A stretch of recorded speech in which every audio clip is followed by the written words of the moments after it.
E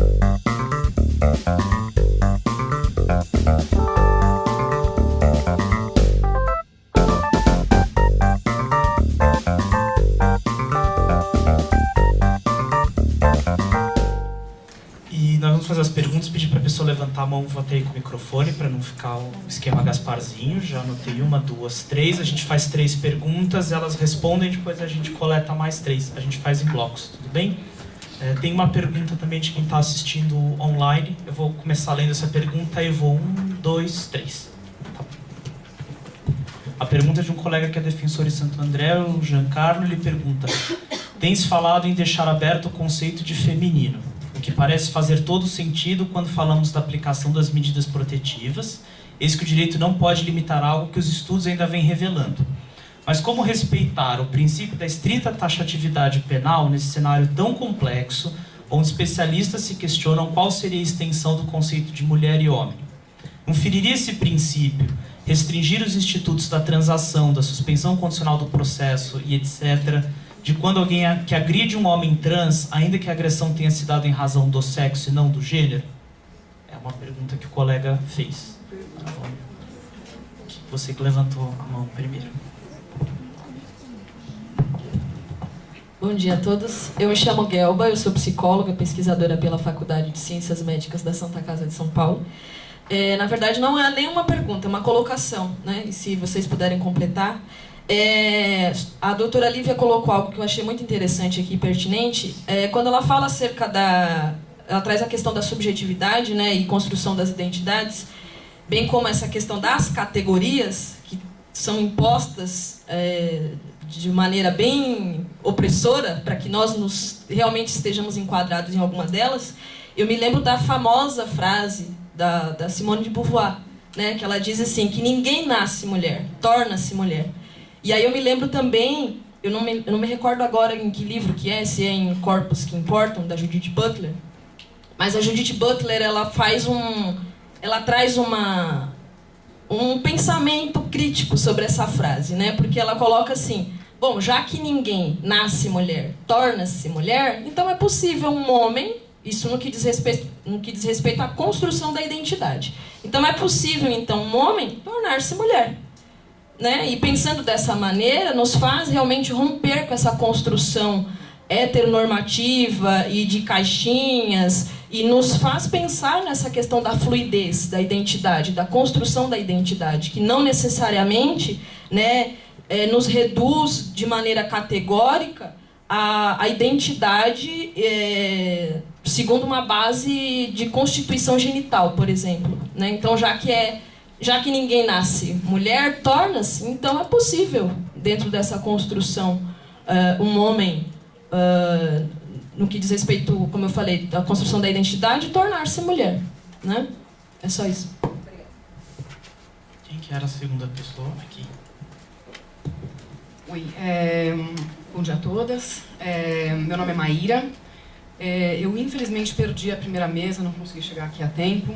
E eu queria comentar uma coisa a respeito de coisas que foram faladas bem rapidamente pelas duas outras apresentadoras. Maria Domitila, né? Falou brevemente sobre, e por favor depois na hora de comentar me corrija se eu compreendi errado, pode ser que eu esteja fazendo uma simplificação do que você disse, esteja distorcendo o que você disse. Eu entendi num determinado momento que você colocou que numa relação entre duas mulheres é difícil estabelecer aí quem que é a vulnerável. Quando a gente tem uma relação entre homem e mulher, a gente tem aí, do ponto de vista de gênero, evidentemente, quem que é a potencial vítima. Então, quando a gente tem duas mulheres, né, esses papéis, inclusive, podem se trocar. E aí você, posteriormente, também colocou ali uma questão de que a sociedade separa, né, violência é uma coisa masculina, docilidade, né, acho que não foi docilidade que você colocou, delicadeza, né, é um elemento feminino, é a construção que a gente tem. E, no entanto, uma coisa que eu aprendi do movimento negro, e qualquer pessoa que puder complementar também, por favor, nesse ponto, o quanto, na verdade, isso não se aplica a mulheres negras, por exemplo, né? A gente tem uma sociedade que é hétero, cis, mononormativa, ela também é brancocentrada e eurocentrada, né? Então, a produção de ideologia vem daí. Então, no final das contas, para mulheres negras, o recorte é outro, né? Se diz que elas são reclamonas, né? Que são agressivas, que não são delicadas, que são fortes, né? Que podem aguentar coisas que as mulheres brancas não podem aguentar e tal. E isso serve, evidentemente, né, para a nossa produção, né? Para o nosso sistema capitalista e tal, para ter uma maior exploração das pessoas negras, né? Incluindo aí as mulheres. Então, no final você acabou dizendo, Lívia, né? A respeito de características que acabam tornando uma pessoa vulnerável porque elas entram na nossa organização de gênero, às vezes não sendo gênero, como, por exemplo, ter mais dinheiro, ter mais graduação. E eu achei genial você ter colocado dessa maneira, eu não tinha eu mesmo organizado dessa forma esse tipo de pensamento. Então, de fato, ter mais dinheiro é uma coisa, né, que acontece com os homens têm os melhores empregos, os melhores salários. Ter mais formação é uma coisa que acontece com os homens também muitas vezes, né, na escolaridade básica a gente vê que as mulheres conseguem ficar mais tempo na escola, mas quando a gente sobe, né, em nível a gente vai ter muito mais homens com graduações mais altas do que mulheres. Então, de fato, pela distribuição de gênero desses privilégios, dessas vantagens, né, a gente acaba tendo uma pessoa que pode ter um comportamento que a gente pode chamar de masculino, né, entre, digamos, duas mulheres, a que tem mais dinheiro e a que tem mais, digamos, formação. No entanto, a opressão de gênero não é a única que a gente sofre na sociedade, né? Existe a opressão de raça, existe a opressão de classe, né? E existe a exploração também. Evidentemente, gênero não é só uma opressão. Gênero também, a gente também é explorada no trabalho reprodutivo, no trabalho doméstico, que é um trabalho também. Aí não é só a opressão que a gente sofre, né?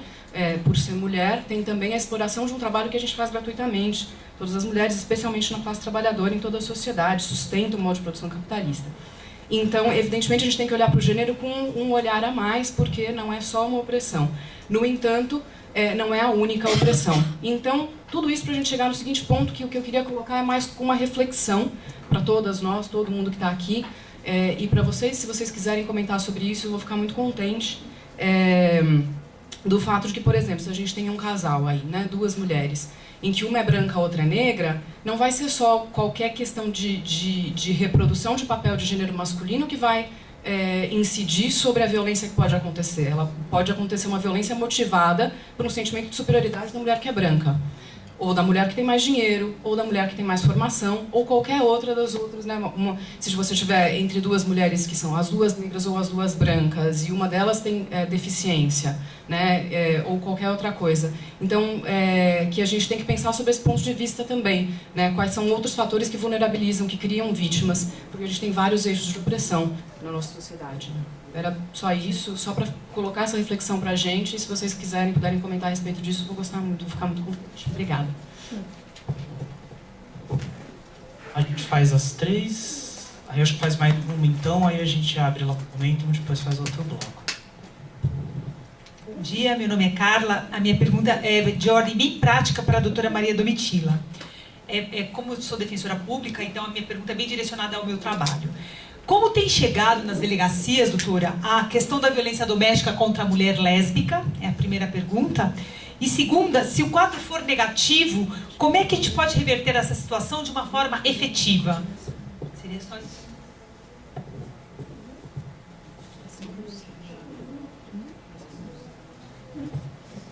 Bom dia, eu sou do projeto Meninos e Meninas de Rua e a gente trabalha há algum tempo discutindo a questão de gênero com os meninos e com as meninas. E aí eu queria uma pergunta para a mesa no geral. Na atual conjuntura de retrocesso que a gente está vivendo, eu queria que vocês avaliassem um pouco como vai ficar, por exemplo, a questão da Lei Maria da Penha. A gente está vivendo uma conjuntura no país de retirada de direitos. Então, acho que era importante a gente pensar, a partir do que a gente está tendo retirado, quais ações a gente pode estar tomando. Outra questão, eu acho que a gente está num espaço aqui que nem todo mundo conhece todos os termos. Isso é um pecado que a gente faz em todas as áreas. Na área da infância, a gente vive cometendo esses erros que a gente fala achando que todo mundo sabe tudo. Então, eu queria que você colocasse um pouco o que é cis, o que é gênero binário. Outra coisa, heterossexualidade compulsória.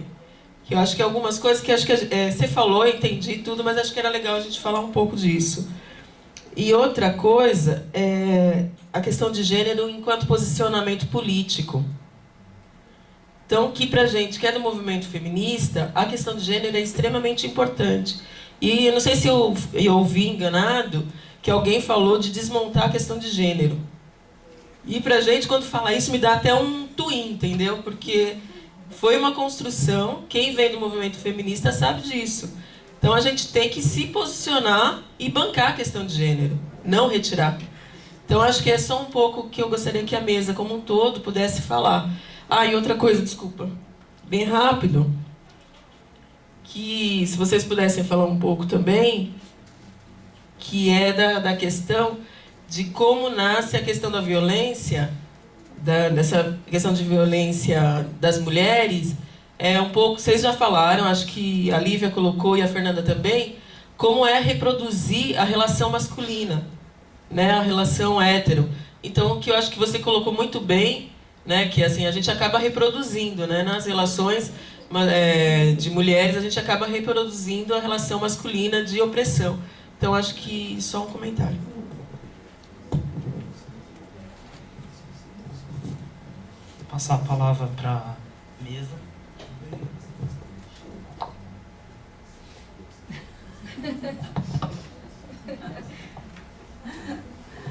Bom, vou responder as questões jurídicas, acho uma boa divisão. Bom, ao colega de Santo André, é uma questão bem complexa.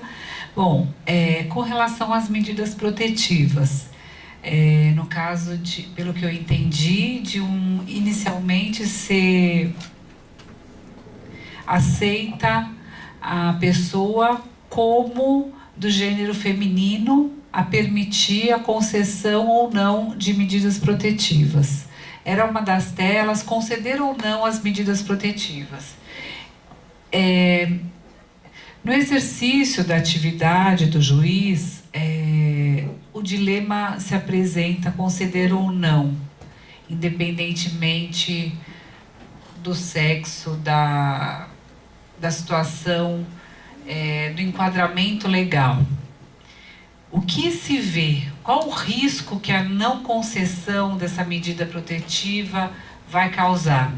Eu já concedi cautelares em situações em que existia uma possibilidade de eu não ser o juiz, a juíza competente para o processamento e o julgamento daquela causa.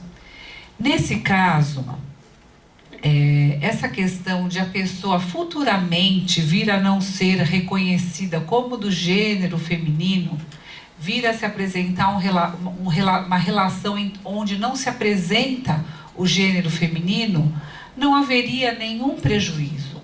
Porque pelo poder geral de cautela, poderia sim haver, diante dos requisitos legais, a concessão da medida. Ficaria com o nome de medida protetiva, tudo bem, não seria a terminologia mais correta, mas evitaria um mal maior. Então, para a primeira pergunta, ainda que esse erro técnico se apresentasse depois, acho de bom tom que não se cerceie num primeiro momento um direito a essa pessoa que pode sim se ajustar ao gênero feminino as medidas protetivas. Pelo que eu entendi, eu achei a questão muito interessante, se reconhecendo que essa pessoa é do gênero feminino, futuramente ela perderia o direito às medidas despenalizadoras da Lei 9.099. Por quê?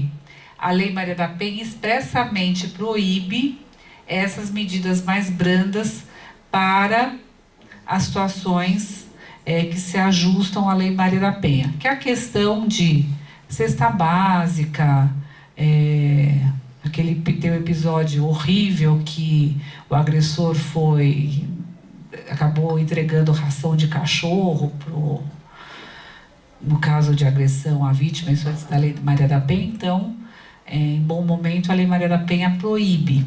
Se ao final ficar verificado que não era uma relação que poderia ser resolvida sob a égide da Lei Maria da Penha, nada impede que o Ministério Público, Defensoria Pública, traga à luz a questão e seja feita a proposta de transação penal antes da sentença ou a oferta de suspensão condicional do processo. Mas eu acho que, num primeiro momento, o mais importante seria a integridade física, emocional e psicológica da vítima. E também, para não sairmos dessa questão da parte jurídica, a questão da nossa colega que também falou sobre a delegacia.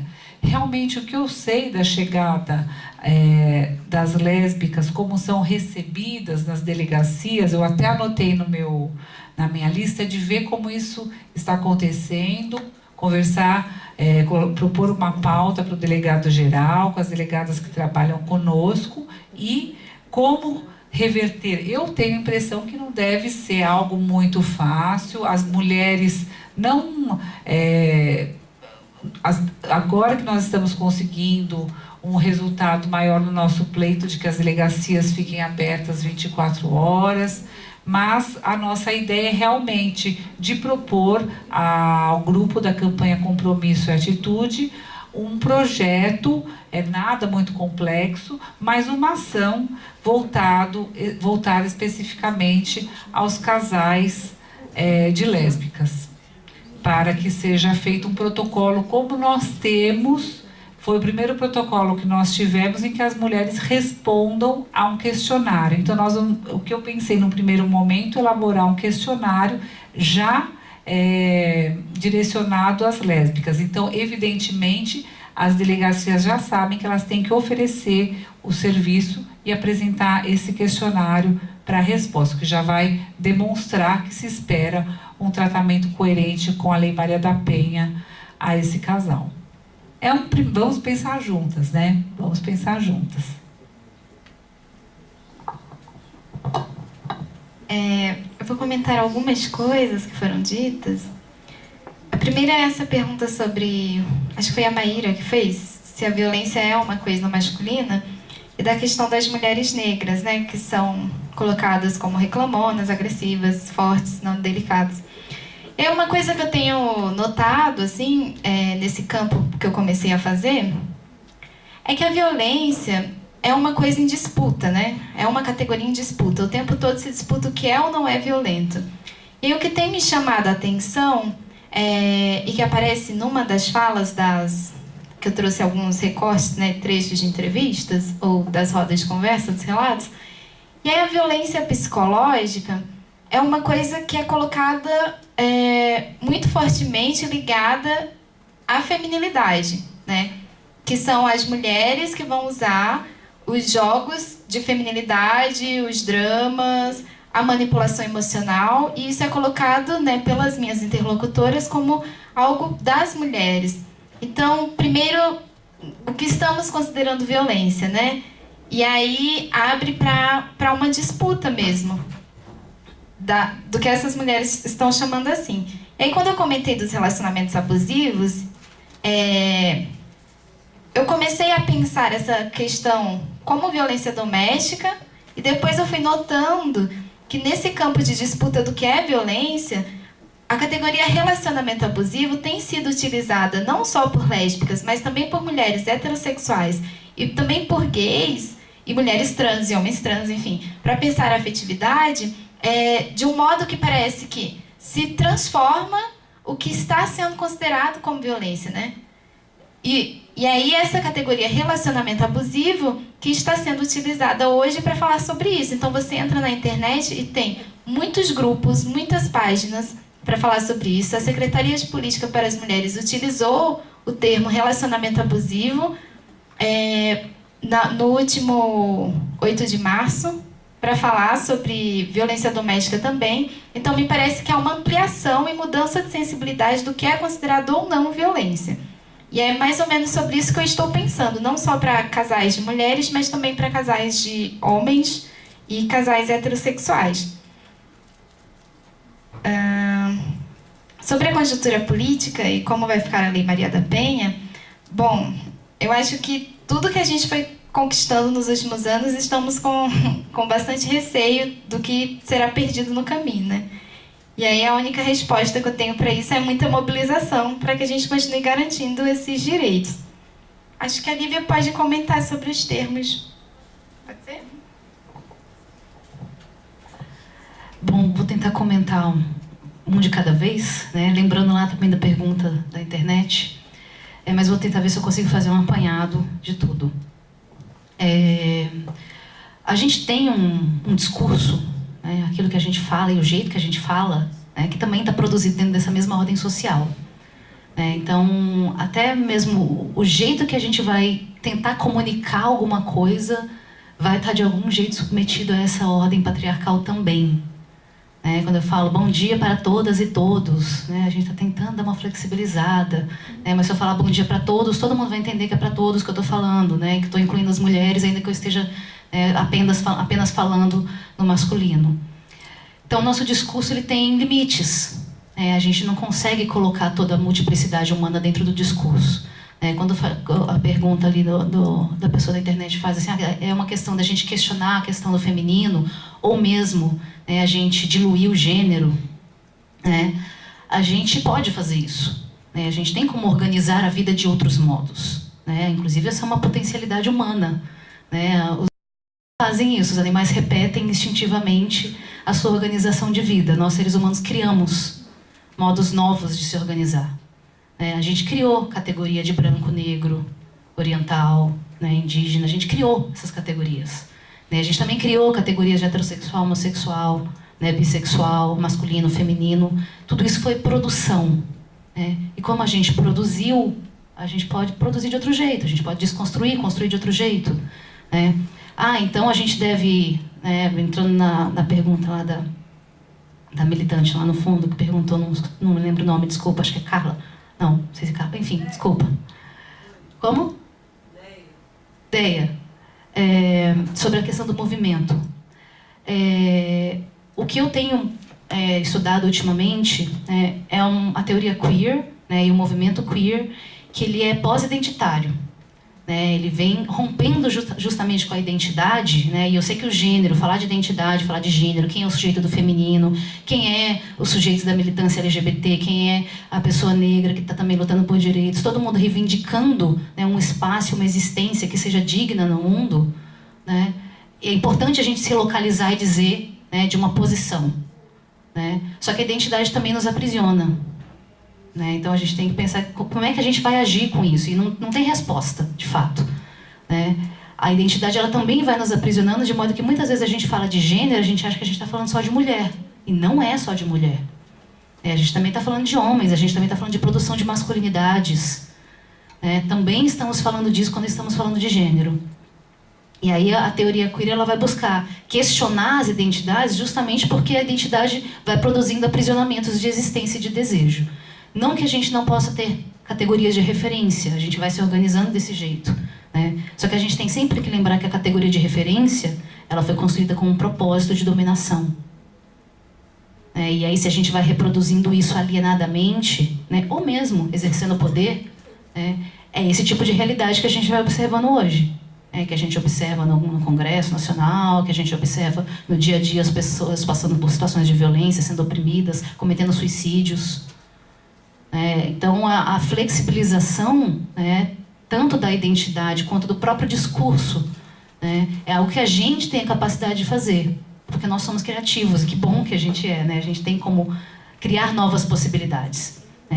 E aí isso se reflete um pouco na questão da Maria da Penha, como é que fica essa política, vai depender de como é que a gente vai ler também, se a gente vai ter uma ou outra interpretação do agente jurídico que está ali, reconhecer que existem sujeitos em vulnerabilidades. Porque aí a gente vê no texto muitas vezes a palavra mulher. Mas e aquela pessoa que não se reconhece como mulher, mas está sofrendo violência de gênero? A gente inclui ela na proteção ou não? E aí a gente pensa, a gente tem um texto, o discurso, a linguagem, ela é endurecida. Mas o jeito que a gente interpreta, como a gente vai fazer na prática social, a gente pode fazer de diversos modos. Né? Isso também se relaciona com a questão das diversas vulnerabilidades. Quando a gente fala da questão da masculinidade e da feminilidade, quando a gente pensa no sexismo, né, de um sexo que se sobrepõe ao outro, que um gênero que se sobrepõe ao outro, mas a gente também tem que lembrar que existem outras categorias de vulnerabilidade que vão se somando, né, quando a pessoa está chegando a nós, que é a questão de classe, que é a questão de raça, que é a questão de formação, e que isso também tem a ver com o poder patriarcal. Porque esses modos de dominação também refletem essa estrutura patriarcal que a gente está inserida. O poder, ele só vai se exercer em relação. É na relação que a gente estabelece que o poder age. Então, está na nossa mão reproduzir o poder, ou bloquear esses processos. Criar novos modos de se relacionar. Sobre os termos, cisgênero, a pessoa que nasce com sexo biológico, com vagina, útero, vai desenvolver seios, um corpo biológico que a gente chama de feminino, um biocorpo feminino, mas que corresponde às expectativas, expressões, papéis sociais do feminino. Então, aquilo que a sociedade interpreta para aquele sexo. Então, as mulheres cis, em um modo bastante reduzido, porque a gente sabe que isso é bastante complexo e tem todo um contínuo entre masculino e feminino. As mulheres cis seriam, então, as pessoas que nascem biologicamente com sexo feminino e se entendem como femininas. As pessoas trans, então, cisgênero vem em oposição a transgênero, que seriam, então, as pessoas que têm um sexo biológico, no caso feminino, que é o exemplo que eu estou dando, mas se reconhecem dentro do território da masculinidade, no masculino. Que pode configurar em diversas identidades também. Então a mulher cis seria a mulher biológica feminina, aí o homem trans, a pessoa que tem um corpo biológico feminino, mas se configura numa estética, numa performance, num papel, numa expressão masculina. O homem cis, aquele que tem um sexo biológico masculino e se configura como masculino. E a mulher trans, aquela que tem um sexo biológico masculino, mas se configura em performance, em expressão, em comportamento, em papéis como femininos. Gênero não binário, meio novidade isso aqui que a gente está falando, mas entra na ideia de que são as pessoas que não se organizam dentro dessa identidade homem e mulher. Se organizam de um outro modo que não é esse binário que a gente desenvolveu, que a gente construiu, que a gente produziu socialmente. Porque às vezes fica muito naturalizado. Tem vagina é mulher, tem pênis é homem. E isso a gente tem que descolar, sexo de gênero, ainda que a gente tem que reconhecer que o poder dominante os vincula. Temos que reconhecer isso. Mas entender que não é isso que determina a nossa existência. Então, os gêneros não binários são as pessoas que circulam entre essa possibilidade de ser homem ou essa possibilidade de ser mulher.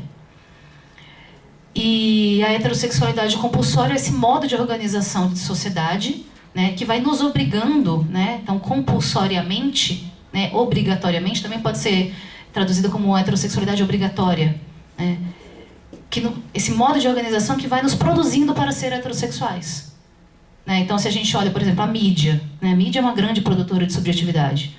A mídia vai refletindo o quê? Que para você ser feliz é mulher que se casa, que tem um namorado, que está apaixonada, e o namorado é de tal jeito, e é infeliz se você não tem namorado, se você não casa, ou se você não é heterossexual, você passa por diversos tipos de sofrimento, você passa por exclusão, por violência, ou quando não se mostra essa existência, que dificilmente a gente vê na mídia, também aparecendo com tanta clareza, se coloca isso como algo negativo, como algo ruim, como algo pecaminoso, como algo anormal. Enfim, a gente vai construindo a subjetividade para entender que é bom, que é saudável, que é correto, que é santificado, enfim, ser heterossexual.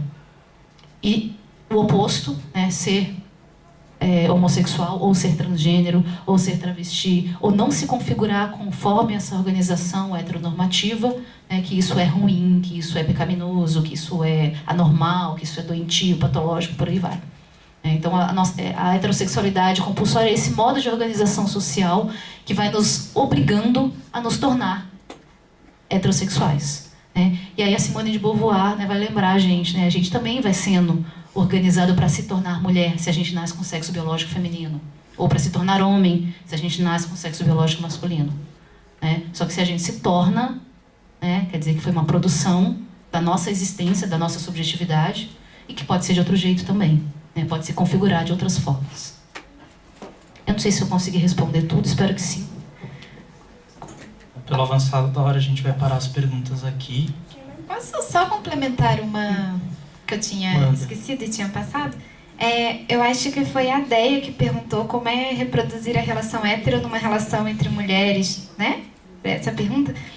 E aí, uma outra reflexão que eu tenho feito um pouco, e aí eu queria dividir com vocês, é que a gente coloca muito na chave da reprodução, às vezes, e aí eu fico me perguntando se só pensar o que acontece entre duas mulheres de situações violentas, como reproduzir a heteronormatividade, por exemplo, o quanto não reduz mesmo a questão, né? O que será que nós estamos produzindo também entre nós mesmos, né? O que é de violento que sai dessas relações?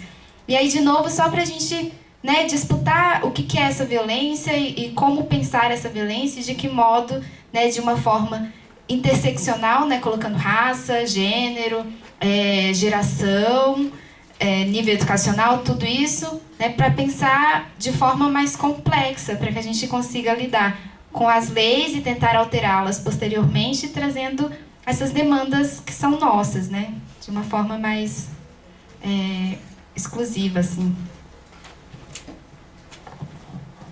A gente vai ter que encerrar aqui. Infelizmente, queria agradecer as três, parabenizar pelo trabalho, seja na academia, seja na prática judicante, que eu acho que é um trabalho fantástico de transformação que a gente vê, colocar o núcleo de defesa da diversidade e da igualdade racial à disposição para novos projetos. Agradecer a presença de todo mundo, dizer que a gente vai fazer um intervalo agora para o almoço, uns 30 minutos, para a gente voltar às 1h30. A gente vai falar sobre redes à tarde, e no final nós vamos falar sobre adoção, sobre ações da Vara da Família e da Vara da Infância, porque a gente tem que também parar de falar que é só violência, né? A gente tem que sair da violência também, vamos falar sobre adoção, sobre guarda. E mais obrigado pelas três.